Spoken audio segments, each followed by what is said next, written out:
నమస్తే అండి, నేను రజాక్. సో సినిమా అయితే రిలీజ్ అయింది దేవరా. మామూలుగా కాదు, ఓ రేంజ్లో అయితే రిలీజ్ అయింది ప్రపంచవ్యాప్తంగా.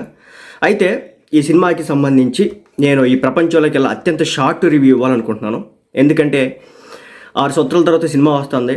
దీంట్లో మనం బొక్కలెతికి అది చెప్పే బదులు ఒక ఒపీనియన్ లాగా, అంటే ఆ సినిమాకి బొక్క చేయకుండా మనము ఇబ్బంది పడకుండా సో ఒక రివ్యూ అయితే చెప్పాలనిపించింది అనమాట.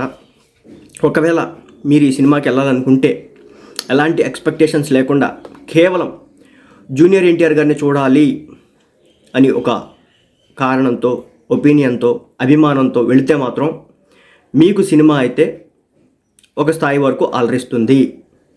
అది మాత్రం నేనైతే చెప్పగలను. దీంట్లో బొక్కలు ఎతికి, నెగిటివ్ పాయింట్స్ ఎతికి, పాజిటివ్ పాయింట్స్ ఎతికి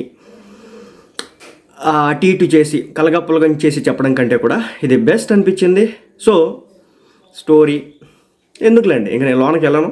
ఒక జూనియర్ ఎన్టీఆర్ గారి కోసం ఈ సినిమా చూడాలంటే పక్కాకి వెళ్ళి చూడండి, మస్తు ఎంజాయ్ చేస్తారు. అంతకు మించి నేనేం చెప్పాలనుకోవట్లేదు.